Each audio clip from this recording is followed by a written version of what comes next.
All right, good afternoon. Let's see if I can press. This is the 2 o'clock discussion. And for better or worse, this panel does not include a law professor. So we'll see if that's a good thing or a bad thing. I am Sujeet Indap of the Financial Times. You just saw me from the previous discussion. So in this panel, we're going to get the non-ivory tower perspective about everything we've been talking about.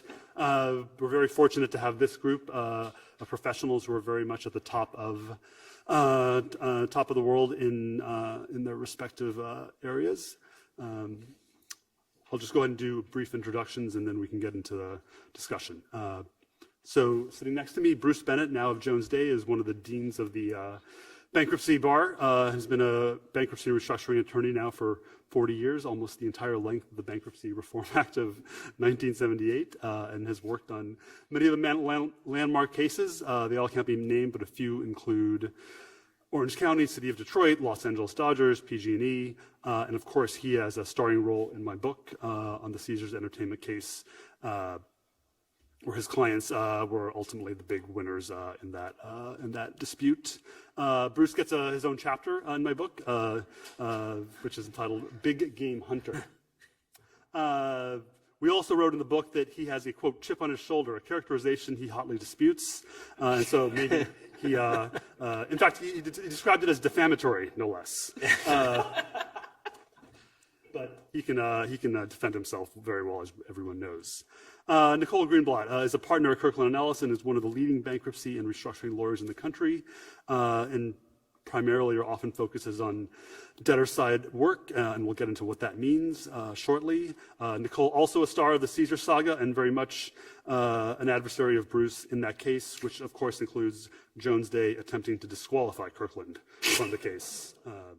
They did not. That was not successful. And we could discuss whether that was it was better they were in or not. Josh Feltman is only the second Wacthell Lipton lawyer I'm speaking to today. But he aspires maybe to be a future blogger and newsletter writer. He would be very good at it. But in the meantime, he represents very interesting clients at Wacthell. He was in the education management Marblegate dispute, which of course is important in the Caesars case. He's working with McAndrews and Forbes right now, and Ron Perlman in the Revlon bankruptcy, which we just talked about in the previous discussion. And most interesting, perhaps, is trying to, on behalf of Twitter, enforce Elon Musk's debt commitments, which is a very interesting situation. And finally, Ted Goldthorpe, who has a really important role as he is the only actual investor, I think, in this conference and certainly on this panel. And he's obviously a capital allocator. He's working with lawyers and bankers, but he's actually making the decisions and living with them. So it's going to be great to get his thoughts. He's at BC Partners, which is one of the largest alternative asset managers in the world. And previously, he was an investor at Goldman Sachs and Apollo Global Management. So thank you to this distinguished group for being here. Bruce, I was going to start out with you since you are the elder statesman. With a chip, I can feel it very sharp. So you've been doing this a long time. You've seen a lot of things. So I think maybe the place to start this discussion is just in a few minutes, just take us through this like 40-year period.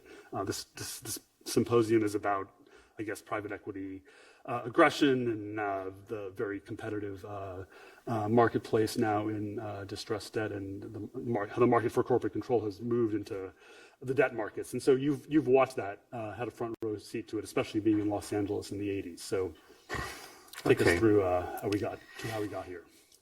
Okay, so it's impossible to talk about absolutely everything that happened in the last 40 years that influenced it, but I tried to come up with about a half dozen factors or changes in the world that led us to where we are today. And believe it or not, the very first one is the enactment of the Bankruptcy Code. And there was one aspect of the Bankruptcy Code that no one mentioned yet here, doesn't get remembered frequently, which is that the drafters of the Bankruptcy Code, among the many things they were trying to do, is they were trying to make the market for troubled claims. They were thinking about trade claims a lot, but also about debt instruments, more tradable.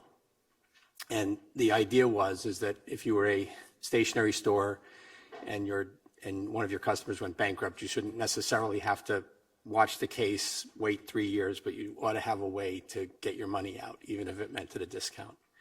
And this ignited claims trading, really. The new framework really ignited claims trading. And the significance of that is that when you have people that go into the market and buy things, it's because they want to make money by increasing their value. And so all of a sudden, the aggressiveness of creditor positions in bankruptcy cases increased because they were starting at a basis and they needed to do better.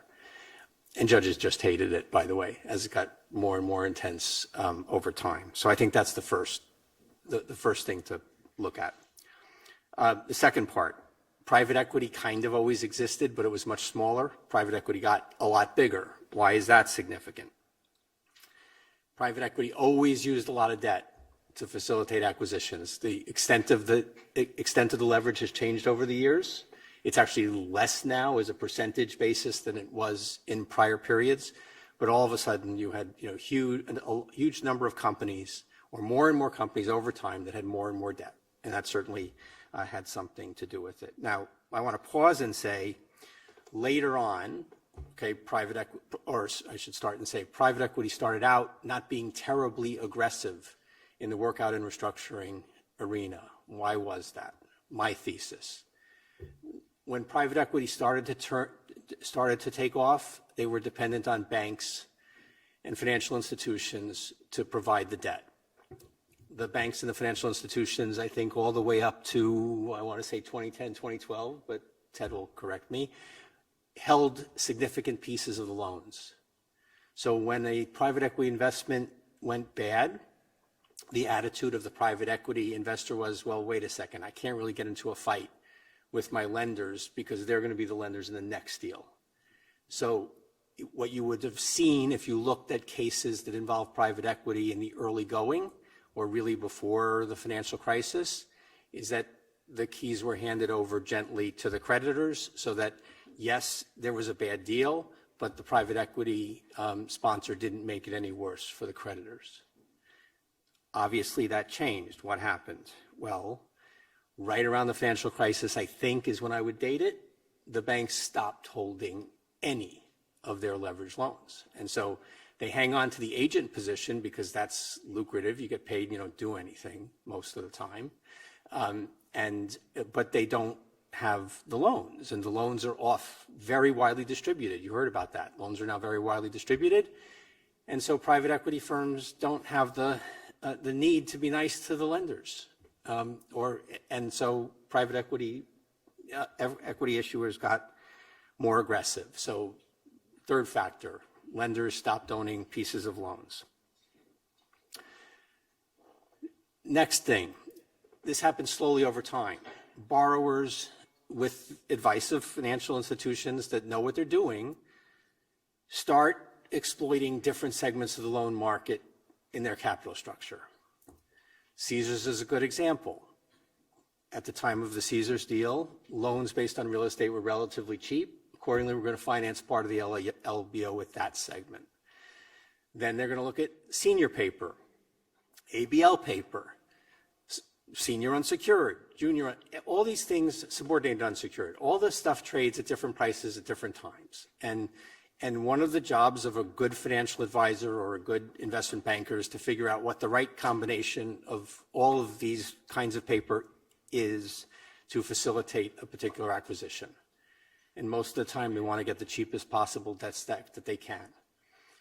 And for multiple periods of time, it involves a very complex capital structure. And then sometimes add-ons, as a company gets into a little bit of trouble and they need to create different facilities, they go out and they say, okay, I've already exploited this market, I've already exploited that market, I have this little piece of collateral left, I'm going to do something new. That, by the way, is the Toys R Us story.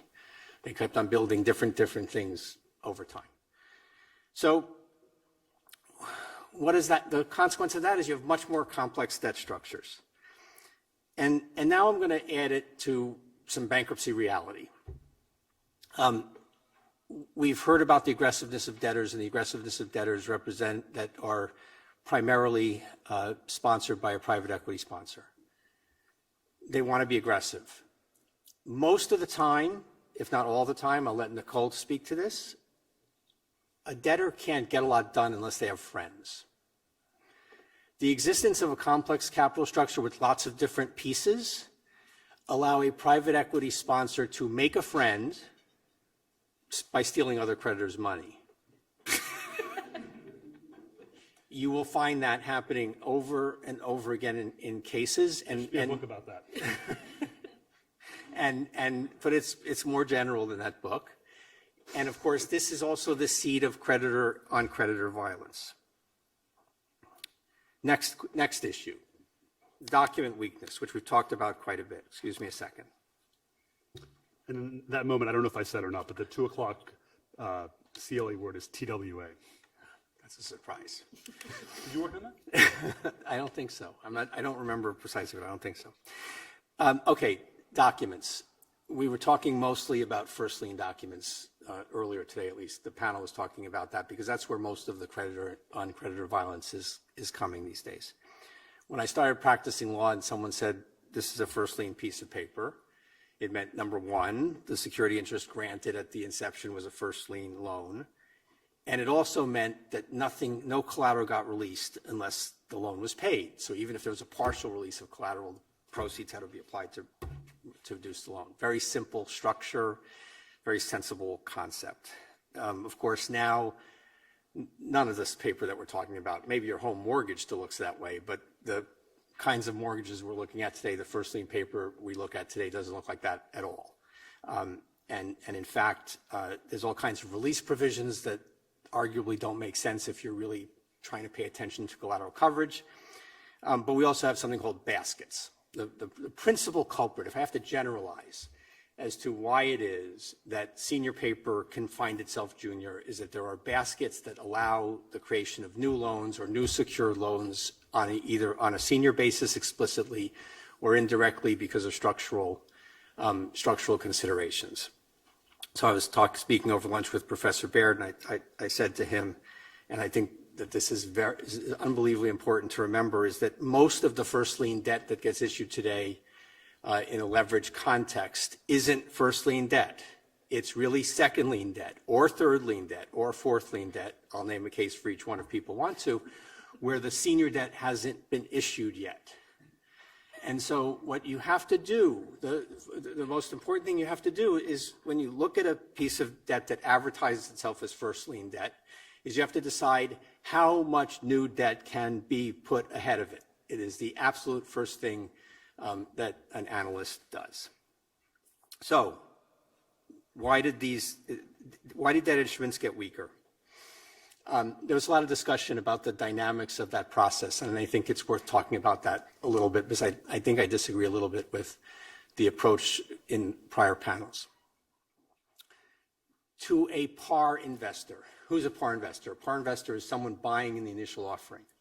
To a par investor, the most important consideration is, does he or she like the credit? Do they think this is going to be a good credit and not default, or do they think this is a questionable credit? If they think it's a questionable credit, they push it to a side. This is 90+% of the game, is deciding whether or not it's a good credit or a not so good credit. The second consideration is price. It's the yield.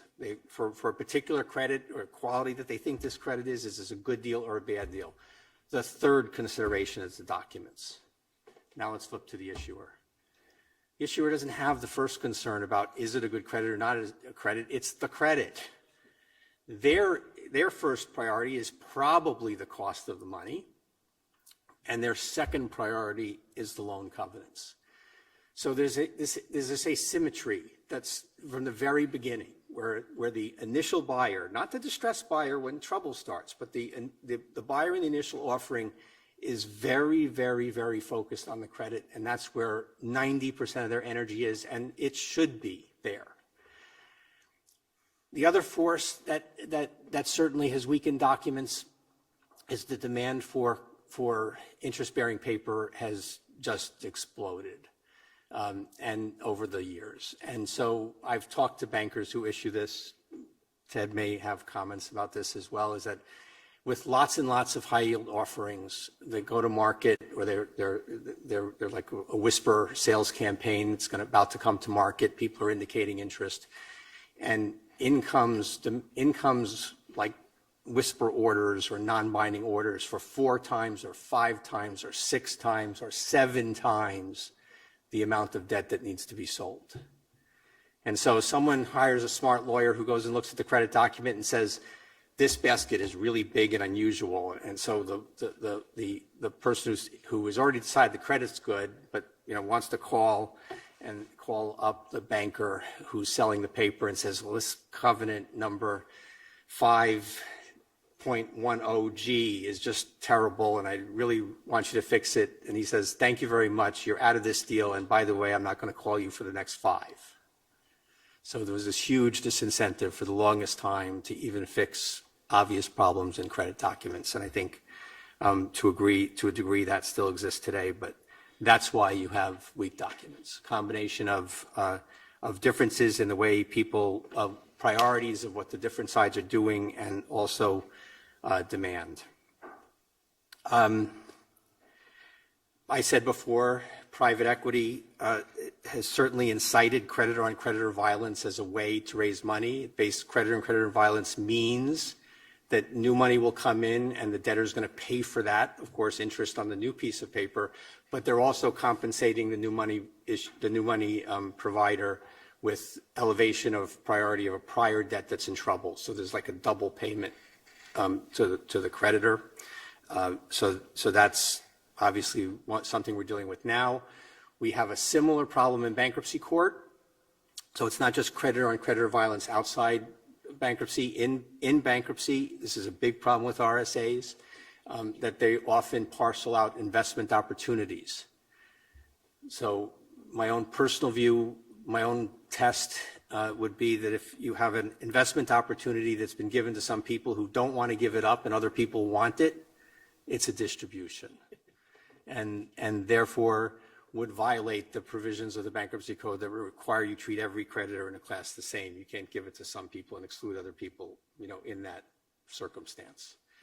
And so I mentioned also to the group at lunch, I do spend a lot of time in Europe, and I talk to money managers in Europe, not necessarily distress-oriented money managers, and a lot of them invest in the United States. And for that reason, and because they know that things that happen in the United States find their way to Europe ultimately with a few years worth of lag, the thing they want to talk about the most is creditor-on-creditor violence outside of bankruptcy and non-pro rata treatment inside of bankruptcy. That is first of mind to debt buyers overseas. It's really kind of surprising.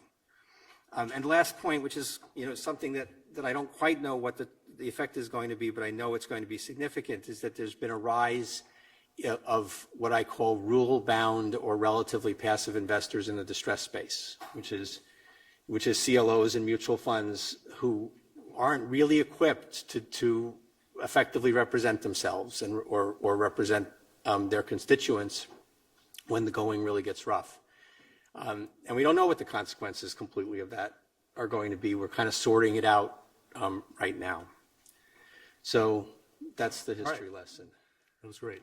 So just picking up on what Bruce was talking about, Ted, tell us as an investor at BC how you think about like the economic parts of either a primary or secondary deal versus the documents, and how you balance that judgment when you're making a buy or sell decision. Yeah, like I agree with everything Bruce said. So we're on the other side of it. So, as he said, 85% of loans get syndicated to CLOs today. And CLOs are solving for tests. So they're solving for, ratings, they're solving for different buckets. And they just can't physically read all the documents, which is why this happens like it is. So we spend a lot of time actually on the other side of this trying to exploit those documents. So we either provide solutions that, either lend money around what those documents say, or, as Bruce said, we can structure things in a certain way where some people can participate and some people can't to give ourselves a certain advantage. Sponsors, like Bruce is totally right. So, it used to be if you're in Apollo, I worked at Apollo for a long time, so I can speak to it. It used to be if you're in Apollo capital structure, you kind of knew Apollo's MO, which was, Apollo, if you know how they're wired, they'll get, they view their job as getting maximum value for LPs, period, and they're willing to do whatever it takes to get that.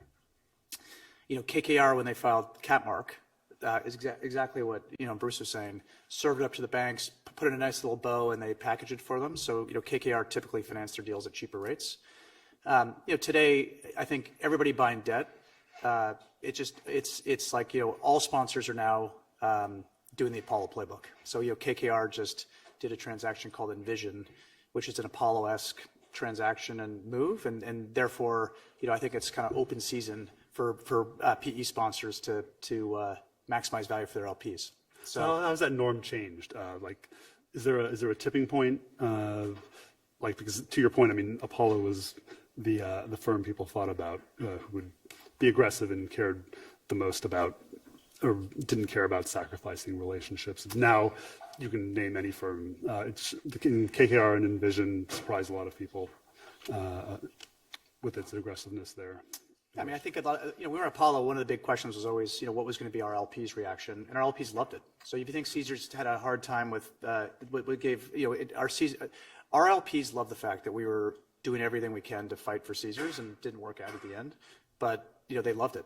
And so I think other PE sponsors have seen that, and I think people are willing to go certain levels versus others. So we owned Intelsat, we owned PetSmart, so we did certain things in those situations that maybe we wouldn't have done in the past. But I think LPs now expect you to LPs expect you to fight for them, and I think your LPs respect you when you're trying to do try and get your money back. But the one thing Bruce talked, everybody always talks about covenant light, and the new thing in the market now is collateral light. So, as Bruce said, like a first lien's not a first lien. So when J. Crew was really the first one that kind of hit our community, they spun out their IP into a separate subsidiary and financed it. So if you foreclose on J. Crew, like, what do you own? Like, you can't put the names on the shirts and you can't put the name on the store. You own nothing. And so that kind of started it. And now, like, when you buy first lien debt, it's Bruce, I think, summed it up. I actually like the way he phrased it, actually. If people can spin out subsidiaries, people can spin out massive parts of EBITDA, you're not really secured. And so I just think you have to go into these things kind of eyes wide open. And as Bruce was saying, the people you're dealing with now are a lot more sophisticated. So, when I was on the distress desk in 1999, we would deal with banks, and they had a very specific motivation, which is keep loans off non-accrual. Then we dealt with insurance company mutual funds, and they would just sell it because they wanted to clean up line items so they didn't have the optics problem. Now you're dealing with CLO managers, and CLO managers are willing to hold, so they don't just force sell. And number two is, they're relatively sophisticated people. They work for Ares, or they work for, Oaktree's got a big CLO business now. So the level of sophistication of the people you're dealing with is very high. And when I worked at Apollo, like every single situation, we were in some kind of dispute with an Oaktree or a Centerbridge or somebody, and then we're buddies on another deal. So the people you're dealing with are just incredibly sophisticated, and so the sophistication of who you're dealing with has gone up a lot.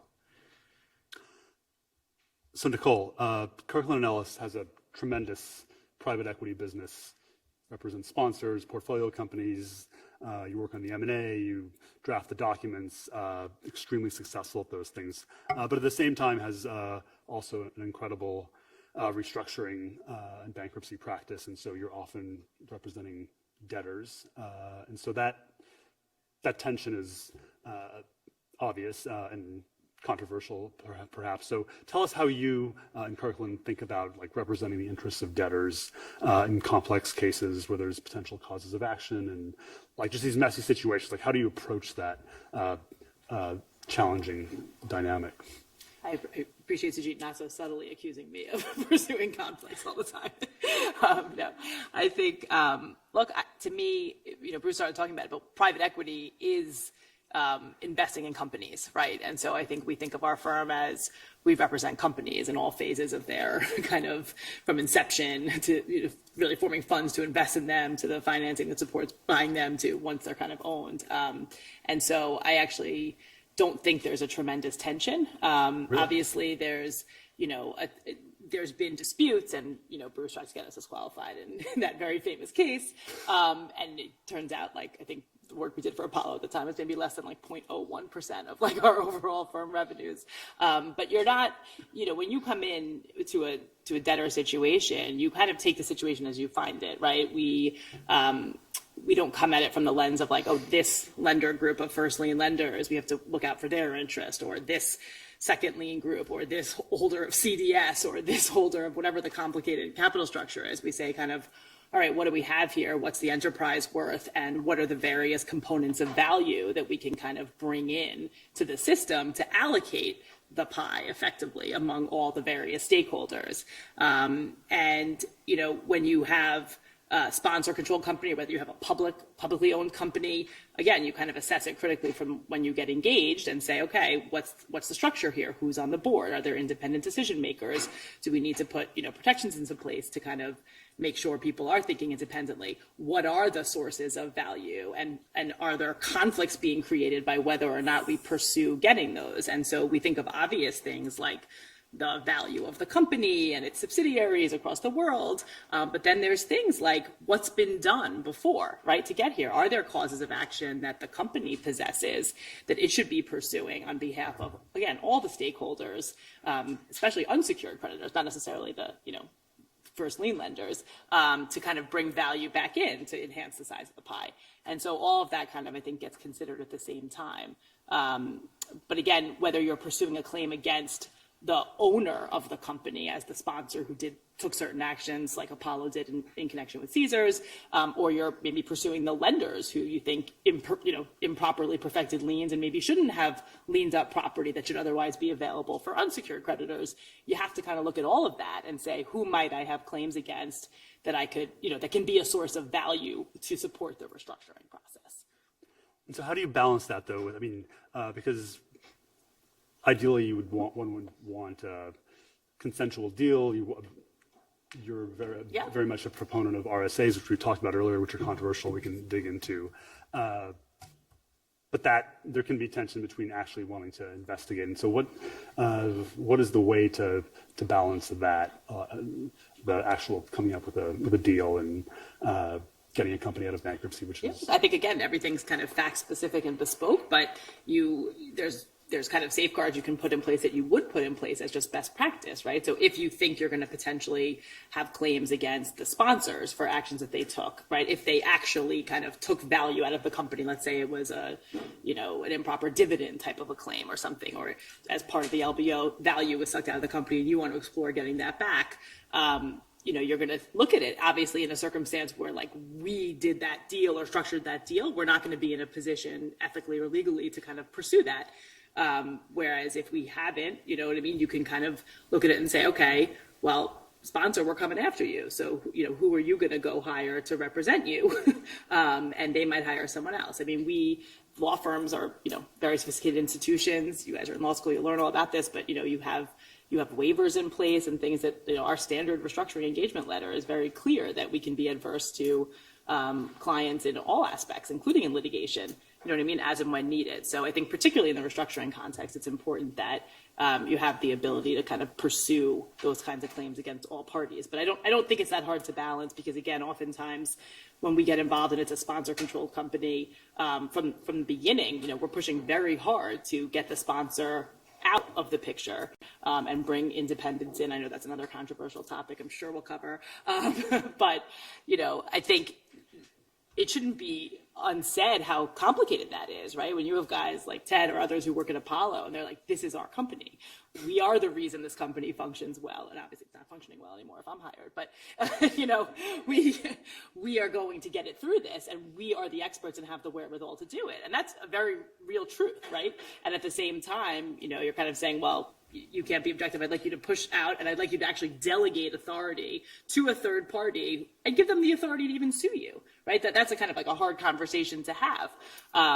But oftentimes that's just kind of the right approach. All right, we're going to ask. Can I just make one comment, actually? Yeah. Just one comment. I agree with all that. So people never talk about the implications of all this. And, I think Bruce made a quick comment, but I think it's really important. In 2007, leverage was substantially higher than it is today. and spreads were at like L plus 175 for new bank issuance. Today, leverage in the high yield market is basically at all-time lows, and spreads are way wider on new issues. So now when people are issuing bank debt, they're doing it at L6, L7. And triple C issuance, which is typically what PE sponsors have used to finance themselves, is at all-time lows the last couple of years. So all this stuff we're talking about, credit violence, all this kind of stuff we're talking about, is being implications for private equity. Leverage is lower, financing costs are higher, and they can't issue shitty debt.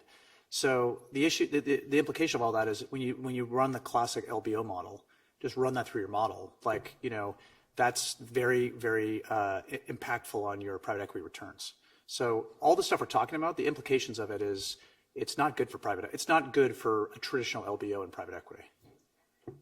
And just to clarify one thing, Nicole, I was not pointing out conflicts. I was just admiring the commercial success of Kirkland and Ellis. Our ongoing joke. I totally. It is the envy of the industry. Josh, so you often represent creditors, say in a case like Neiman Marcus, which was a private equity LBO. You were representing bondholders, I believe. Was it lenders or bondholders? Lenders. And so when there's an aggressive transaction, as there was in Neiman Marcus, which I believe is that a Kirkland case? Maybe. Was. Okay. I like that. So how do you balance like telling your clients about like litigation versus trying to settle? Like what's just for our audience who is just unfamiliar with like that kind of discussion dynamic? How do you do that with?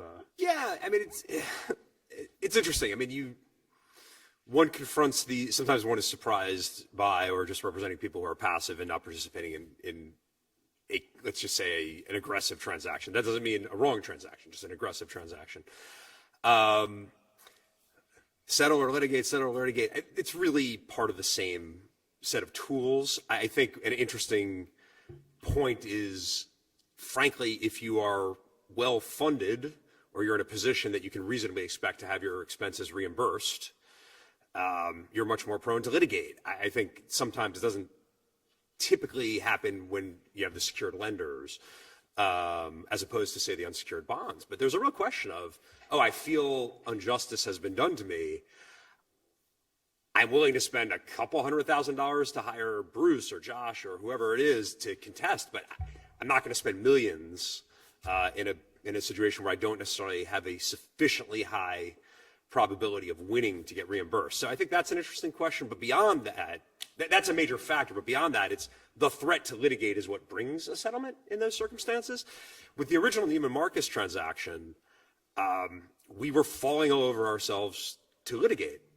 And I want to remind everybody, but that happened in two pieces. Okay, the first happened before the pandemic. The actual bankruptcy happened in the pandemic, but the contested transaction happened before the pandemic, and we were jonesing to litigate, and it led to a settlement. And by the way, it was a perfectly fine, reasonably just settlement. I mean, our client, there was the contested. How do the settlements come? Like how the contested transaction? Oh, go ahead. Yeah, I was just gonna say, like, how do you get to the point? Like, what has to happen to get your clients to think? It's interesting. Look, that was a three-party one. Okay, so what was the contested transaction? There was a dividend, and there was a dispute about was the dividend made at a time when the company was insolvent, and if so, definitionally that's a fraudulent conveyance. But one can always contest solvency. We felt it was insolvent. We represented the lenders. The bondholders felt it was insolvent. Naturally, they were even behind us. And the sponsors and the company said, no, we were solvent.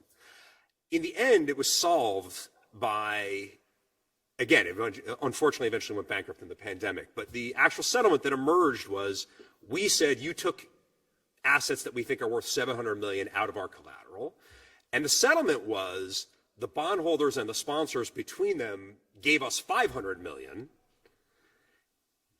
It's a decently just settlement. And frankly, that settlement was ultimately upheld through the bankruptcy process, which came later. And while my clients, I will say this all day and confess it, in the end, because of the way the pandemic worked and the way the company went, it ended up being, in the end, that the bondholders did better than we did, okay? And the sponsors did better than we did.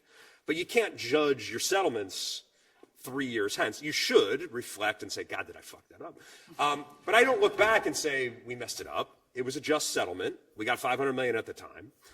But only on the back of a threat of litigation or a threat of pushing the company into bankruptcy did we get there. So I think it's like a necessary tool to be able to threaten credibly in order to get a good settlement. And I think this question of the people who are not in a position to get their fees reimbursed or who had smaller funds that don't necessarily have the resources to really retain counsel to do what needs to be done is an interesting element on that spectrum.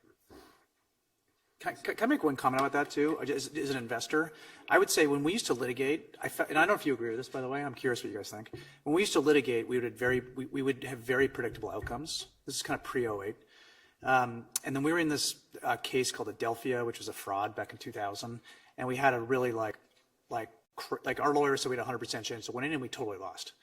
And so I just find these recent litigation, last 10 years, I feel like we've gotten really unpredictable outcomes. So we used to be able to predict it, and now we're getting these outcomes that we were not expecting. And also around jurisdiction. An example of that? I have many examples, like, IP litigation or things that we definitely thought we'd win that we lose, or things we win because we didn't think we were going to win.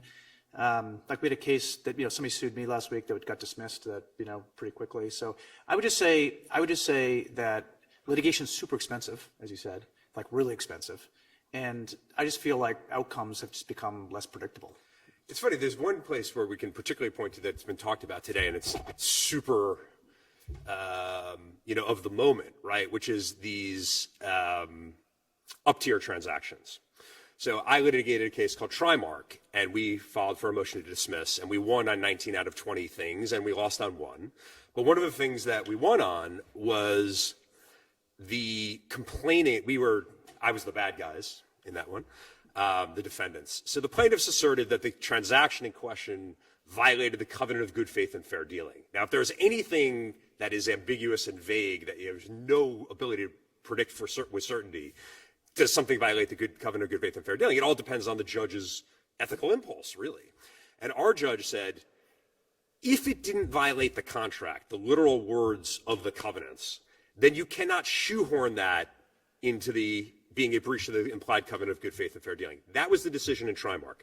2 months later, in CERTA, Judge Fela, who was the original district court judge in the Marblegate case, said, no, this could be a breach of the implied covenant of good faith and fair dealing. She didn't decide that it was. She said it can survive a motion to dismiss.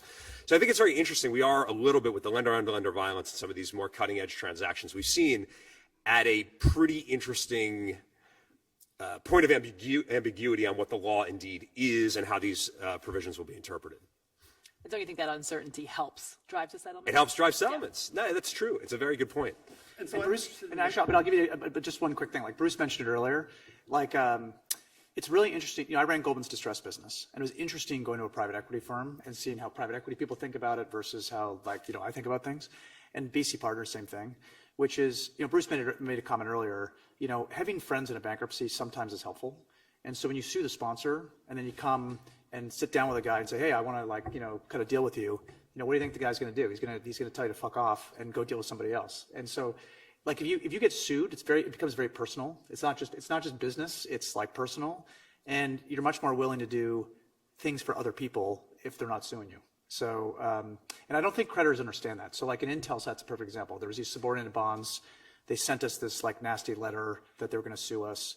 And then they came to us and said, hey, we really want to be friends with you and cut a deal. And we're like, you're just threatening to sue me. And so we cut a deal with another set of creditors because they didn't threaten to sue us. And these guys couldn't believe it. They go, I don't understand. Why wouldn't you guys, we're friends with you. Ted, we're friends with you. Why wouldn't you do a deal with us? And we're because you sent us a letter that you said you were going to sue us. So we're going to go talk to these other guys in the Jackson box, $200. So there's it's not all about the law. There's personal stuff that's involved. And so how calculated do you think the sponsors are? They go through the game theory and they know, there's a playbook, right, that these firms run. They know how, they think, anticipate how creditors are going to respond, and they just know what the hot buttons are, and just the level of strategic thinking to get to that out, the chess moves. I think you're giving, listen, if you, most private equity guys don't get up in the morning and think about this stuff. And again, they make 30 investments in their life, and one of them goes bad. So private equity guys aren't in the distress business. Like, and they really, they definitely do not want to be in the distress business because it means they made bad investments. And so, like, I think you're giving a lot of credit to the private equity guys. Like, I know, like, Blackstone always used to say that their worst client was Blackstone, like, bonds be traded at 50 cents, they tell them to buy it, and, it's not the same wire. I think the credit markets are obsessed with what these private equity guys are thinking and doing, and we actually work there. They're not thinking about that. They're thinking about fixing the company and, retaining their CEO. They're not worried about, like, their bank debt at 85 cents. Like, that's not what they're talking or thinking about. And so the credit community, we all get whipped up in these frenzies, like, oh my God, what's Apollo good? Well, Apollo's different. What's KKR going to do, or what's, like, whoever going to do? And if you're buddies with the guy, you go talk to him, like, this is like, he's not thinking about that at all. He's thinking about fixing the company, growing EBITDA, he's thinking about other things, It's a really important point on this panel called a creditor strike back, but I know we're always trying to paint, like, private equity as, like, the bad guys, but Ted made a point before, right? Even Apollo, in their aggressive behavior, cared about their LPs, right? They're focused on who they're acting as a fiduciary for. Same thing when you're a company and you have a credit agreement, for whatever reason you want to talk about the, dichotomy of who negotiated and how unfair it was with your very sophisticated clients who I think know how to read. I think, when you have a company and a credit agreement gives you the optionality to pursue a transaction that will buy you runway and a timeline, and you think you might be able to turn the business around and maximize value that way, I would argue that sometimes you're compelled to do that. And by the way, it's not the sponsors that are coming up with these lender-on-lender transactions. It's the lenders, right? They're coming, especially the friendly ones, are showing up and saying, hey, I have a great idea. I read your credit agreement, and here's what I think we should do. And pick me. I'm going to lead it, and I'm going to bring you 51%, and then you're going to go and do this. And as company counsel, we're often like, don't love it. Let's open it up to everyone. And it's the lenders who are coming and saying, no, we only do this, and we only buy you this timeline, this runway, this new money if you do it our way. And again, it's fascinating to me because those creditors end up on different sides of the transaction every time, and they're best friends on one deal and they're fighting on the next deal. So they don't seem to have that sense of, like, oh, well, we sued you on the last one, we won't sue you on this one. Well, I'm sorry to let the record get in the way. So first of all, it is certainly true that litigation is unbelievably expensive, and the courts are partly responsible for that. There are ways to streamline it and make it better, but it is. I should say in the book I do describe Bruce's house, which is very nice. where there is the climactic scene in his backyard. And at any rate, it's very expensive, and accordingly, it only happens in really, really big cases where there's really important issues, economic, not legal, really important economic issues. And so there you get discovery and you find out what people are really thinking about these things. And frankly, in Caesars, there's documents that, like the have your cake and eat it too document. Note to law students, don't put that in your documents. But there was very clear that there was at some point, yes, for years, Apollo focused on trying to improve the investment and make the casinos work better, make the hotels work better, turn the business around. But there was a pivot, and it was at least 2 years before the filing of the bankruptcy case, where now it's all about how much can we extract and bring to the outside so that we are improving our negotiating position in a subsequent bankruptcy case, and it's in black and white. You're right. It wasn't decided except by an examiner who was more qualified than most district judges in the world today. I think Neiman Marcus is another case where there's can't be any dispute that there was malice aforethought in the dividend of my Teresa. So yes, there are cases where there's a need for money. They'll find it in any place, and that's all they're focusing on is finding money, and that they're not trying to stick it in their own pockets. That they're finding money to extend runway, which is kind of sticking it in their own pockets because they could, of course, just advance the money. But there are a number of examples of straight out abusive behavior. There's also the 9 West case involving Sycamore. Sorry, didn't want to wrong ask. Sycamore, where the only reason that one didn't get prosecuted to conclusion is it was a relatively small case, and the cost of litigation was going to swallow it. But that's another one where it was perfectly clear that there was just assets that were grabbed and taken out, not We supportive of the obviously have business. the very So public examples of where things went wrong, but I think I- when these credit agreements get issued at par and a company gets flexibility and baskets, I am pointing out these that culprits also allow for growth and cases you never hear of There- because those companies go on to survive and thrive. there is no, all I'm saying is no factual support for this generalized idea that there's always a benevolent purpose. No one's in suggesting these benevolent, I'm transactions. just suggesting it's not pure evil. It's an interesting point. I mean, we saw this. It is worth mentioning, and I, by the way, I would just say broadly speaking, always agree with Bruce, and I'll get angry with him at some of the stuff that goes on. But truly, having come through the pandemic, okay, and I'm not trying to weep a song of sorrow or whatever, but how much better are we as a society? We all would have made more money. You would have made more money if all these companies completely tanked during the pandemic and they all went bankrupt. But it would have been absolute chaos. It was a miracle that it was primarily Neiman and a handful of others. Right. And the flexibility that we're talking about in these covenants and these deals that enabled some of these, pushing down of assets, up tiering of credit agreement. A lot of these cases, they save the companies at a time of zero liquidity in the market. They save these Were companies. those the only ways to raise money in those companies? When the money stays in the system, you find, well, first of all, there's a lot fewer complaints. If what a company does is to manipulate the capital structure to put more money in the system in order to make it survive, the complaint is about reordering historical priorities, not so much about the fact that they found new money. It is where assets are extracted, and then that's the cases that cause the most static, and understandably so, and they should. I agree, but just to take an example, I am not defending the private equity industry writ large or any of this, but if you look at Trimark, which is a case I litigated, so I'm completely biased, everybody should recognize that, but it is a restaurant services and equipment supply company, a restaurant company that had the unfortunate occurrence of getting bought out and levered up right before the pandemic, like in January of 2020. The money stayed in the system. It absolutely needed it. It would have been a dip if it wasn't done out of court in an aggressive liability management, an aggressive fundraise. It would have been a dip. There would have been massive deadweight loss, millions and millions paid to bankers and lawyers, blah, blah, blah, blah, blah. And my clients who provided the money still got sued. Now, did we up tier our first lien position and get ahead of the old first? Yes. And did the people who sue us have a legitimate grievance in the sense that their economics got worse? Sure. But we saved the company and we think it was correct transaction. We still got sued. The sponsors in that case didn't take anything out. Maybe all that's, and I hate being wishy-washy, but maybe that goes to show you it's all contextual, right? It depends on the deal specific term. I'll accept contextual. Now, but you could have done that deal and give all first the pro rata opportunity to participate in the new money, but that would have wrecked the economics for the people who did participate. And I think at the end of the day, that's where the tension is. All the stuff we talked about this morning, it's basically stealing some of the return from the minority. Yeah, it's interesting. In the pandemic, with a restaurant services company, seriously, let's just ask it. None of us are experts. Any really good Wharton students here who are really good financial geniuses? So what return would you have needed on your new money to fund into a restaurant company on any terms in April of 2020? The non-ratable sharing in that case, those people weren't clamoring to get into the money at that time.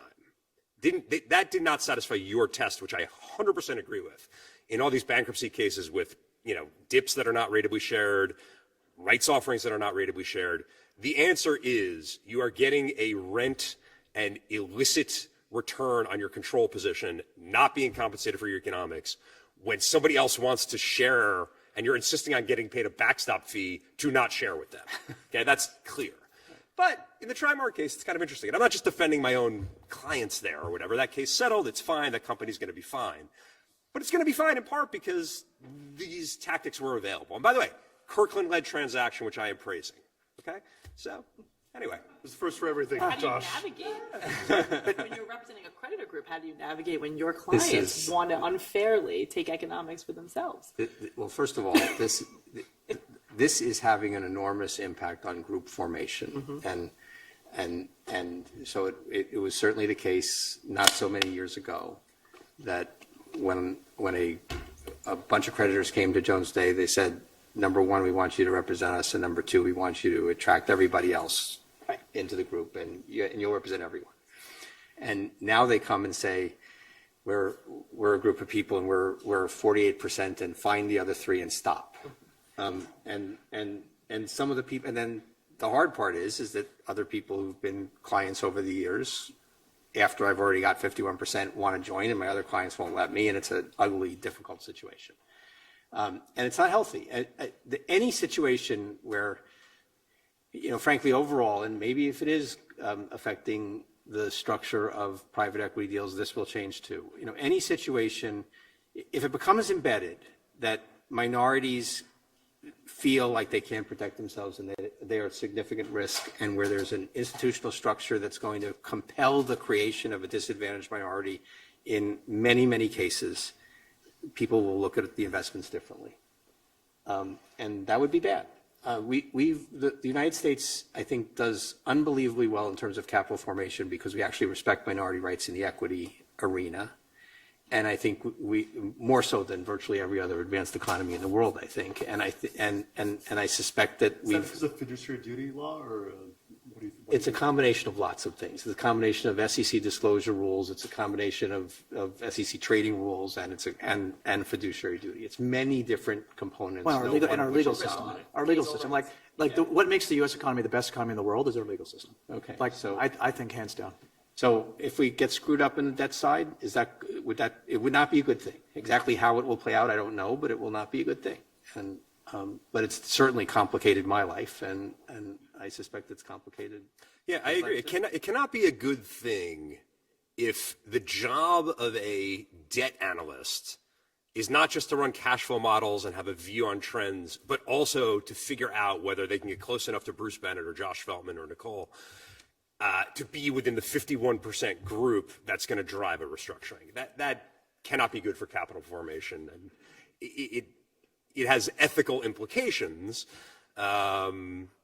compared to particularly the norm that we thought of pre-crisis. Mm-hmm. It's interesting. So we think about a firm like BC. I was about to say, it's so interesting to hear you guys talk, because I can't say I totally agree with all that, because, again, I get paid to make money, and my investors are firefighters and teachers and all the same people, right? So, again, if we do something that's legal, we can debate whether it's legal, but if we do something that's legal, that's abide by the rules, and we outsmart or make more money than somebody else, that's I don't know why that's such a bad thing.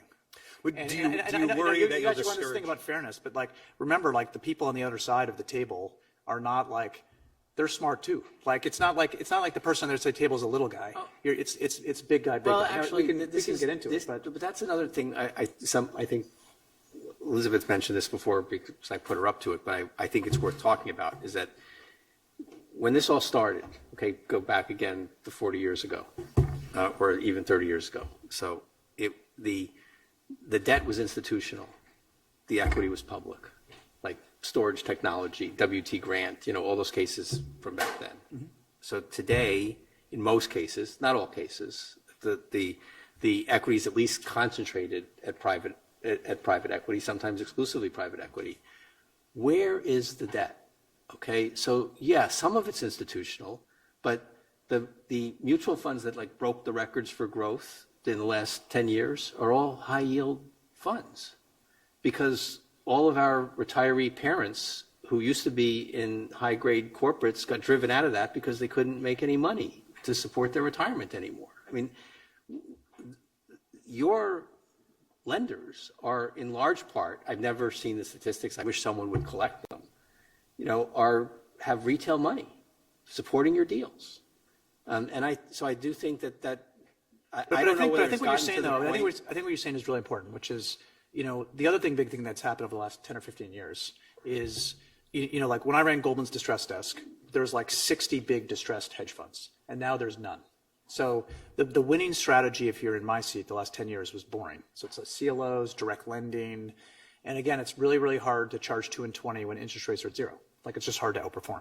Mm-hmm. And so this, the newspapers make it seem like this rise of passivity, ETFs and CLOs, it's the democratization of credit. They all say how great it is. Well, the reason it's not great is because I think the next couple of years, because of all the stuff we're talking about, there's going to be and again, this is talking my own business, but I believe it. There's going to be a rise of active management. Like active management has to come back because of a lot of the stuff we're talking about. Because we're about to go through a cycle, and I think, I'm not sure that allocating all your capital to managers who are purely passive and index driven is necessarily the right thing for you to allocate your money to. The 3 o'clock code is, sorry to break the momentum there, but it's Northwest. We're running out of airlines.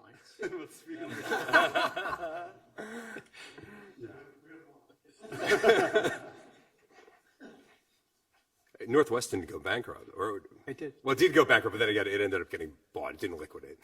There you go. So we think about just the gatekeepers in these messy transactions, whether it's the judges or then management board of directors. Would like to get the panel's observations on how just the system as it stands now is able to cope with the level of aggressive actors and transactions, and what, if any, could be improved. I'll start with Josh. Sure. It's a very, very interesting question, how much they don't know versus how much they don't care. Bear with me, about this question of intercreditor equity. I think there's a number of judges, and I think the judges in Texas in particular, who have a very thought out philosophy that a quick bankruptcy that results in maximum job savings and maximum probability of kind of rehabilitation / emergence, it is a far, far bigger priority than intercreditor equity. I think those guys have a real philosophy. I'm not sure I agree with it, or that maybe sometimes they get taken to an extreme. It's probably the right philosophy to a point. I think if you look at, say, the Eighth Circuit in the Peabody Coal case, I'm not sure if anybody on the panel was involved. Were you involved? I don't think it's a Kirkland case. Firm was, but your firm was involved. I think the Peabody Coal case demonstrates the limitations of non-professional judges, non-financial professional judges, to understand what is going on. I don't think the bankruptcy court judge, the district court judge, and God knows nobody on the Eighth Circuit had a clue what happened there. And what happened there? It was kind of the paradigm of, and just epically beautiful if you want to look at it from the sponsor's point of view. Non-rateable rights offering invented some of the terms that we now see all the time. Like, you had 3 days to participate in a rights offering. You had to waive all your rights if you didn't. The people who were sponsoring the rights offering got an allocation of 30 or 40% of the rights offering, non-rateable, then their rateable share of the rest, and got a backstop fee off everything. The backstop fee was payable in equity at a 35% discount to plan value. And it's it's just a real geeky, excuse me for riffing. It also happened on the holidays. Excuse me for riffing, but a very great, remember every first year contracts, okay? What's the first thing you learn in contracts? A contract is made when two people agree to consideration, but we're not going to interrogate what the consideration is. If I offer him $1 billion for an acorn, and I later say, oh my God, I was an idiot, a judge is going to say, sorry, you cut a deal, $1 billion acorn. And I think the bankruptcy judges look and they say effectively the same thing. You're providing a backstop, that is a service. I am not going to interrogate at all how much you are compensated for that. And I think it's disastrous for outcomes. I think, and I by the way, I think I agree with that. That's a problem. And it's also partly a residue of history because, again, going back years, no one would invest in bankruptcy cases because everyone thought they would fail or they had a high probability of failing. And so when a bankruptcy judge was approached by someone who was willing to invest in a debtor, the red carpet went out. Nowadays, we know, again, private equity, highly leveraged companies, some good companies wind up in bankruptcy cases because they were over-levered. And so there's a lot of disclosure in bankruptcy. There's all kinds of reasons why it's a good environment to invest. People have figured that out. There's more funds that are devoted to it. But there's this residual idea that when someone wants to come into a bankruptcy case, we ought to treat them well and give them the benefit of the doubt, when frankly, old idea, and we have to get rid of it. You want to jump in on that? No, I agree. I think judges are inclined to look out for everyone, and I think that some of these creditors are not such sympathetic characters, right?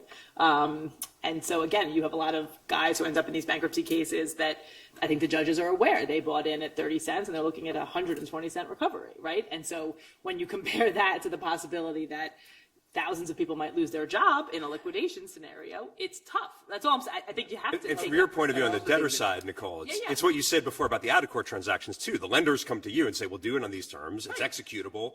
You're a fiduciary to the company. It's going to save the company. It's going to save the company. You still don't love it. You try to push it. You sometimes like when the judge pushes back on the lenders and says, you're getting paid too much. Cut your fee. And this is a problem too.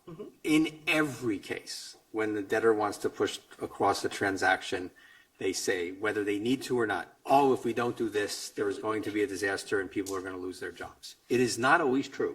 I don't know in what percentage of the cases it is true, but the judge has no way of knowing. No one puts on effective evidence to prove that. It is just part of the atmosphere in a bankruptcy case. And again, where you're dealing with a financial transaction where huge amounts of money are going to be invested and huge amounts of fees are going to be parceled out, to do it because someone says there are no alternatives.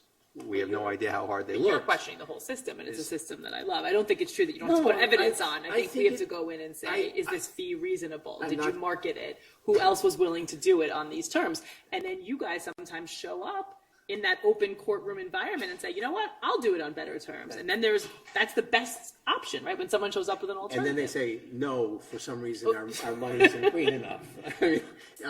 Look, I'm actually with the panels this morning that says that we don't necessarily need wholesale restructuring of the system to solve some of the problems that we have. Although there's a counter argument, which is that we kind of need bankruptcy reform every 40 or 45 years, because if you look at history, that's kind of what we have. Right. And it may be about time to start rethinking some things. But I do think, by and large, the system is working pretty well. The best evidence that the system is working pretty well is that the EU is copying it. Right. I mean, by central decree, the countries in Europe are adopting a system that looks a lot like Chapter 11 with a few bits from English schemes sprinkled in. And but yes, the fact that we like the system doesn't mean that there aren't ways that we should be improving. And you started with the gatekeeper function, and I think that's fine. And similarly, kind of think we've been circling around this topic of what's the recourse, right? These big, bad private equity sponsors, companies, lenders, whoever's devising the transaction are leaving people with no recourse. And I guess I fundamentally disagree that that's true. If you have a contractual, like if someone breached a contract, you can sue them for that. If someone violated a fiduciary duty, you can sue them for that. If value is extracted from a company improperly and you want to bring it back in, there's recourse you can take, and bankruptcy is a great forum for doing that. And so I know it's hard and it's expensive and you have to get there, but I don't think you're without recourse as a minority debt holder. You guys think justice is served? I mean, she's saying that there is a mechanism. Do you think it's actually working? Like the judges are able to police these markets? I think I just expressed my opinion that I think the non-ratable allocation of fees really inures to the benefit of people who can put together that majority which is required. So for DIPS, it's 50.1%. For rights offerings, it may be 66.7%. And I really think those people are getting hurt. I think in other cases, there are barriers to, bringing the fraudulent conveyance claims or suing for the fiduciary duties. It is not, those are mostly, I have some sympathy.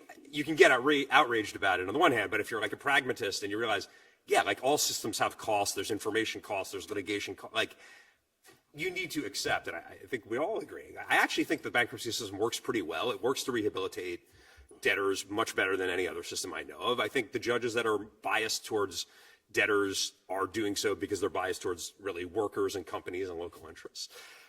You can look at individual cases and get yourself crazy. If I had if I had one rule in this regard that I would implement, it's the rule that Bruce articulated earlier, which is to say that you have identified a benefit going to somebody because of their control position, not their economic position or the economic value they're bringing, if they're refusing to share in an offering of some sort and everybody else is clamoring to get in. On that note, Ted, there's Well, I was going to make two. Can I just make two quick comments? One is, so first of all, not all bankruptcies involve a private equity sponsor. So like of the top 20 bankruptcies, like kidding. Lehman, Enron, WorldCom, like there's no PE sponsor. So this happens in every case, and it has nothing to do with PE. But the second thing I'd say, the frustration as an investor in bankruptcy to me, and again, I'm not a lawyer, so I'm very simple, is there's precedent, and judges won't rule. So judges, in my experience, judges will do anything they can to not make a ruling and really try to force a settlement. And so what happens in some of these cases is the outcome, you already know what's going to happen 3 years in advance. And in the meantime, the company is spending hundreds of millions of dollars on fees that are like waste. Like it's not going to the company or anywhere else. It's not going to investors. It's just going to professional fees. Bruce has a nice house, though. What's that? Bruce has a nice house. No, these guys deserve it. I mean, if you guys are in a case, you need these guys are worth the money. Let's put it that way. But that being said, you look at some of these situations like Puerto Rico and some other situations, judges will do anything they can not to rule, even though there's like case precedent that seems like, it seems pretty obvious what the judge should do, but they'll just keep like forcing you to get in a room, and everybody hates each other, and you run up all these fees and you get to the same place anyways, and you just spend $400 million on professional fees. So as an investor, that's my frustration, but I understand it. I'm going to ask the panel to make a prediction. We've got 15 minutes roughly about just something to watch for, or a trend or some interest, maybe an interesting case. But in the meantime, I'll go to questions if anyone wants to jump in. Sean, I'll go to Mike. Thanks for speaking to us today. As we see large PE firms kind of open up their own credit divisions, oftentimes worth just as much as their equity divisions, if not more. My question to you is, how do you see that affecting the credit terms offered by their equity divisions? Do you see the opportunity for collusion going forward? Do you think that their equity divisions are going to be offering debt at really, really onerous terms while their credit divisions kind of push and shove and the equilibrium being there? Just curious about your thoughts. Thank you. That's one for you. Is that for me? Yeah, thanks. I wouldn't use the word collusion. So the word I would use is private equity firms. One of the reasons why documents are the way they are is private equity firms have all now hired a capital markets guy whose full-time job is to do this. So roll back 10 years ago, if you're a PE guy, you were in charge of, getting the financing, and you'd largely rely on a bank or whoever else to do the documents for you. And now, we all have a specialist whose full-time job is to finance our deals. So private equity firms have gotten way more sophisticated in negotiating credit agreements, and that has nothing to do with them starting credit arms. That's just to do with, just private equity firms are getting more sophisticated. On the credit side, listen, yeah, obviously, if there's a situation like PetSmart or Intelsat, obviously we help our private equity guys think through some options, as does, Josh and Bruce and Nicole. So there's synergies there, but I would just say that the reason why your creditor documents are getting worse and worse and worse is more specialization versus collusion with the credit group. If you're in a difficult situation as a creditor in some portfolio, some company, how does that impact the rest of the firm, the private equity group? And do you guys think about a kind of global BC Partners position, or is are the individual groups advocating for their own fiduciary? Yeah, I would have thought it would have been an issue at some of these places, and it just hasn't been an issue. Meaning everyone just does what's best for that Meaning, deal. my job is to make money for my LPs in the right way. And The credit LPs. Yeah. No, there is. Listen. I'll tell you. Like when we were at Apollo, there was a lot of a lot of discussion. This is pre-Caesars about when you're out there on Claire's, doing a bunch of stuff to creditors, which is negative. It's like, to what end? Are we really going to make money off of this? And are we just pissing people off for the sake of pissing people off? And is that going to impact our ability to finance new portfolio companies? So, we were doing something on Claire's at the same time we were trying to finance ADT. So we bought ADT, and we were having a hard time financing it because everybody hated us because we were doing a debt for debt exchange in Claire's. So there is conversations like that happen. But generally speaking, if I was an LP and I sat up here and said, yeah, I don't want to enforce my rights because I'm worried about our private equity arm, you shouldn't give me money. Dan? This has been a great panel. So I have two different questions. So it seems like we have these two developments sort of in my mind. One of them is this kind of non-poetic sharing, this exclusive opportunism.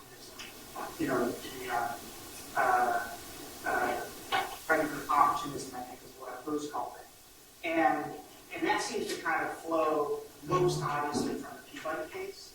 And I'm curious for the panel if anyone has a view about where the kind of precedent was for it. Because when I think about it, I just think about the connection between what happened in the Caesars case with Elliott, with the preferred they put on, and Elliott's role with Peabody, and just link those two. Because we see it as a very common tool in cases now where there's exclusive options. So I'm curious if people think Peabody was just out of the blue or if there was more behind it. No.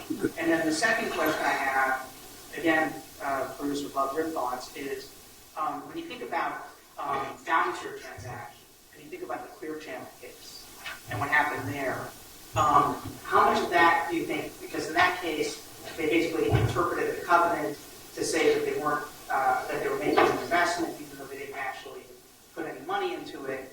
How much do you think that case opened up the floodgates, or again, do you think it was just all there to begin with? I'll try to take these.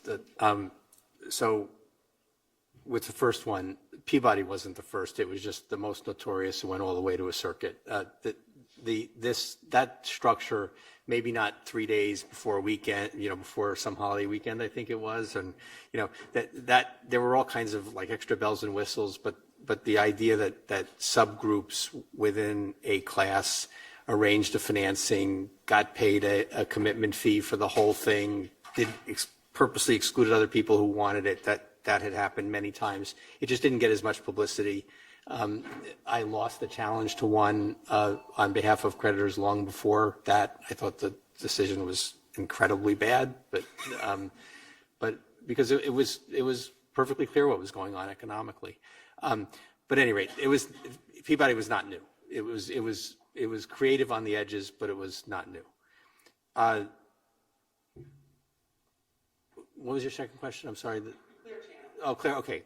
So as you know, I lost that skirmish and won the war in Clear Channel, and there we unfortunately wound up in a local courtroom in front of where the company was headquartered, in front of an elected judge. So I don't put much strength in that particular decision. I think that could have come out differently in a different court. So I don't consider that much of a precedent. I just also wanted to add, I don't think anyone needs precedent anymore. It seems like we're in a world where it's just don't ask, don't get. And so people just kind of come up with ideas. I really don't. I mean, No, that is a problem. Yeah. And Judge Wiles recently, he's got I think recognized explicitly that when you start making an exception for unusual circumstance, it isn't very long before every single client insists that you take a run at it too, even if your circumstance is not quite that extraordinary, and you wind up with more and more examples. So I agree with you. I think it doesn't take much of a crack created by a court, whether or not for very good reason in a particular case, to start a trend. Jared? So on the first panel, there was a little bit of discussion. I'm sure that we're going to get to a bunch of this in the next panel, on the idea that judges ought to just push back and make an example of these times, sort of overreaching. And I guess the question I have for the five of you is, to what extent do you think that that's a profitable thing to pray for? Do you think that would be helpful? Do you think that is something that would happen and sort of reduce the expected value of making these very aggressive moves? Or is that just sort of like law professor fantasy thinking? That is my fantasy. I don't think it will happen, by the way, for the reasons that we were talking about before. I have some sympathy for judges who are extremely pro-debtor, and Bruce, I think, is 100% correct in what he said before. It's like somebody's always going to get up and testify on thin evidence that the company will fall apart, or this is the only dip, or our dip lender, who certainly does have control because they control the adequate protection question, won't fund on any other terms. Those are usually lies. But I have great, you agree? Good to know. Right? Bruce agrees. Nicole won't agree. I would be a little more polite about it. They're usually lies. They're usually lies. That's never happened, by the way. But to expect a judge to call the bluff, and I really do, not lies, bluffs. To expect the judge to call the bluff, I think is too much to hope for. But personally, truly, that is my fantasy. I want that. And that kind of happened in Neiman Marcus with the director who was. Well, I was about to use that example. So like the Neiman Marcus case where somebody went to jail for violating their fiduciary duty really rattled our community, because what he did has happened to me like 50 times. Like when I was at Goldman, I get calls all the time threatening not to do business with us if we didn't go along with a plan. And it just happened that it was on a recorded line, and the person who recorded it gave it to the Department of Justice. But what I would say is like it just happened. And again, I'm not condoning that behavior, obviously, but that really rattled a lot of people. You know, like one of our colleagues went to jail, or not colleagues, one of our, guy in our industry. And, we don't want to go to jail. So like, I think that at least for the investors, it's a very specific situation. For those who don't know, a guy on the official creditors committee called Jeffries and basically said, "We won't do business with you unless if you put forth a competing plan, we're not going to do business with you." And he went to jail. So. And I was just referring to the director. There was at the outset of that case, there was a question about that was Neiman, right? The independent director, where the judge did push back a little bit. So sometimes there's hopes, but the other independent director just went forward, was appointed, retained the counsel that they were intended to retain. In the end, I think the judge's push, it's worth noting that the judge's pushback on the first independent director probably led to a better outcome and again, as I said before, we had settled that case. I had no interest, but probably led to a better outcome for the unsecured creditors than might have otherwise existed. Sorry, I didn't mean to interrupt you. I was just saying, but isn't that kind of the point, right? When we say, should judges push back and should we be wishing for them to make an example?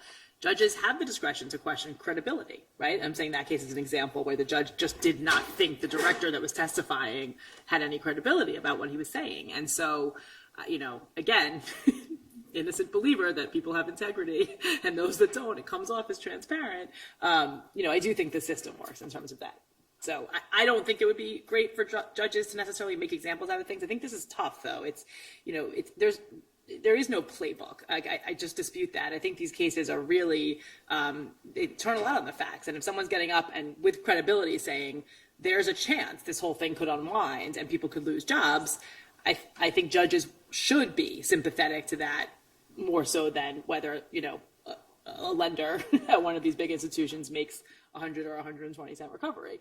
My only point is, the truth of the matter is too many cases are not about these days. Mm-hmm. In fact, I want to back up. So again, let's go back history. There was a large part of Chapter 11 cases that were about rehabilitating the debtor and improving its value. That's gone. Doesn't happen anymore. Bruce. There's the people want to freeze the value as of the filing date and restructure as soon as possible. And so in that environment, and particularly when you've got where the fight is only about who owns it, how much debt, how much equity, who's going to get it, all right? The appeal to the business, because of something going on in the business, we need to take a shortcut, which is exactly what's being said. It's a lie. But it can never be about only who owns it. There is a business, right? At the core. But if it's not, if people walk in and say business is fine, just has too much debt, which they frequently do in those very fancy presentations at the first day, that's a different kind of case. Where a case where there is no EBITDA, where EBITDA is negative, where and that's what I'm saying. It comes down to value. I'm saying if there's a scenario where everyone can win, right, including the lenders can take debt or equity in the company that's going to survive, right, versus really seeing liquidation, which we've seen in some cases, and it's value destructive for everyone. And can I just make one more comment, which is like I don't know if you guys agree with this, but I feel like the system kind of self-polices itself, whereby if an it's not usually lawyers, it's usually the restructuring firms. If an expert witness gets up there and it gets shredded in a certain case, it's when we're hiring our restructuring advisor, a big thought process is, okay, if we map out the game theory, and if this goes to a valuation fight, is this guy going to get, and then again, like, when these expert witnesses set precedents in certain cases where they can get totally shredded in another case. So like, I feel it's like self-policing a little bit, but it's mostly the restructuring advisors, not the lawyers. But one more question in the back. Evan? Yeah, there have been a couple restructurings this year that have pushed the envelope on the liability management front. I'm thinking of Nicole and Vision specifically. And it seems that with each turn of the credit cycle, docs get a little looser and interpreted a little more aggressively. So as people generally expect us to enter another credit cycle in the near future, are there any particular legal innovations that the panelists foresee? And even better, if you can dive into specific companies. I mean, I'll make a broad comment, which is every time something like an Encora happens, the next round of docs protects against it. Yeah. So same thing, like, we always used to fight. There's a case called W.R. Grace, which I don't know if you guys are involved with, but like, you were fighting about contract rate versus federal judgment rate, I think for like 15 years. Like, I was in it forever. And so, now, like, when we're writing new docs, we write make wholes in a certain way that survive bankruptcy, because we used to fight about it all the time. So I think I'm not answering your question, but like in Encora, new docs that come out later will protect creditors against that, So like the documents begin like evolve over time to protect against some of these situations. I think so, but I think it goes also to Bruce's point. It's kind of like, what will the markets like tolerate, right? I think people will focus on these sacred rights, this concept of, do you need 100% lender consent to ever remove collateral, subordinate your position, right? If your first lien is not really first lien, unless if 51% of people can get together and just change that, right? And so that's, I think, where the focus is, and you can start to draft things in. But again, it's a question of, how good is the credit at the time? What's your prediction? Do you think the company's going to end up in bankruptcy, or do you think they're going to thrive and they want some flexibility and you just want to get in the game and and get your yield off this paper? So I think it's a combination of that. And I think that's what makes the system great, right? It's kind of like free market. Everyone can kind of put the best terms on. But that's the area that I think people are focused on, is this concept of not allowing for a majority to kind of find ways around getting to these, what we consider sacred rights for lenders. Yeah, and again, documents were written around things like cash flows and things that like are legacy things. How do you put a basket together to not spin out IP, which has no EBITDA? Or how do you put a basket together to, if there's a technology company that doesn't make any money but has value, how do you structure that? So it's not so easy for the lawyers to protect against every situation. So our community is really, really bad at valuing tech companies, because we just don't, like, we're wired in fixed charge coverage ratios and EBITDA multiples and things like that. So if you think about the PetSmart Chewy situation, Chewy wasn't making EBITDA, but it was worth a lot of money, but it wasn't captured in the basket because it didn't have EBITDA. So like it's as I said, it's always evolving, but it's not always so easy to write the documents to forecast things that could happen. Right there. This may be a question for Nicole. In a world where the debtor is concerned about maintaining the company and saving jobs, are these transactions always actually advisable? They can provide runway and maybe the company will rebound, but it comes with the risk of a magnitude more complicated bankruptcy, which can actually really jeopardize the company. Might even a costly Chapter 11 be a more efficient way to resolve these sorts of distress, even if it comes at the cost of locking in losses for equity? Yeah, sometimes. I mean, I think, again, it's back to circumstances, and it's the board's responsibility to evaluate, like, in its business judgment, is this more likely than not to result in a value destructive, bankruptcy and who's going to get harmed in that, versus is there a reasonable likelihood that if I take this money today, even on these egregious terms, I see a path to a rebound and maximizing value for everybody else. And so those are the kinds of presentations you have to put together for a board with advice from professionals that say, okay, like if we do this, here's who might get hurt, but here's the path that we see to recovery. And again, you don't have to be 100% right, in hindsight's 2020. And that's what, when these cases come up, it's hindsight being 2020. Is there a change in norm now where private equity firms actually want to keep that equity option alive much more than they did, rather than handing over the keys? I think it's very, no, I think it's very specific and very different. I mean, right now is a weird market. I think there's a lot of middle market deals where I think I have a lot of private equity sponsors who are like, just give the bank the keys, just give them the keys. I'm like, they don't want the keys. They won't take the keys. So it's not really an option to do that. Why do they want the keys? Why do they, lenders don't want to own a bad company either. You know what I mean? They're not really in the business For of free, even not Staff for it. they're just not, they're not equipped to kind of run a company. And Or it needs a substantial amount of liquidity. Right. Right. Can I just make one more comment, actually? Because, again, we keep demonizing private equity, but the one thing I want to just say about like jobs and stuff is, back in the day, we used to do things to try and, strip union pension and OPEB away and all that kind of stuff. Our LPs more and more, not just because of ESG, but like, a lot of our LPs are unions. And so like our LPs do not want us to be in situations where we're screwing union workers and not and like destroying jobs. Like stakeholder management is a big thing amongst our LPs. And so it's not like we're going to these situations and just don't care about the people and don't care about the jobs. Like it's become, I think, a little more, from that perspective, it's become much more friendly in the last 20 years. We're actually out of time. I'm going to ask everyone on the panel to make one prediction about something to watch or some interesting trend or just where you think the world is going. So I'll start with Josh. Yeah, it's been a trend over the last year or two, and I think you're going to see Citibank and Morgan Stanley, who is about to be on the hook for a ton of crappy Twitter debt. And you're working very hard.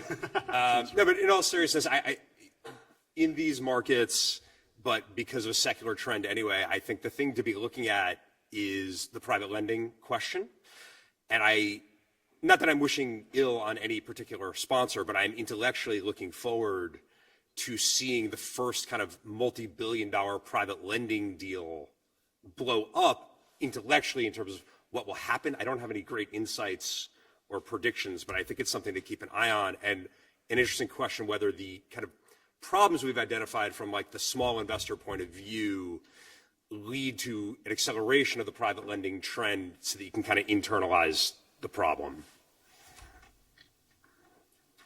I swear this is true. I literally going to say the exact same thing. So that when the syndicated markets, obviously imploded in the second quarter, Ares, Owl Rock, HPS are all stepping in and underwriting $4 billion unitranches. And again, like, I remember like the first $1 billion unitranche, I think was like 7 or 8 years ago. Have you seen one blow up that you can think of? I know we're supposed to be quick, but can you think of one that was notable, famous, that it really had to seriously restructure? I mean, there is, but like it's all done in private, and it's like, the Bennett, the reason sponsors are moving more and more towards unitranches is to avoid all the stuff we're talking about, which is, you deal with one person.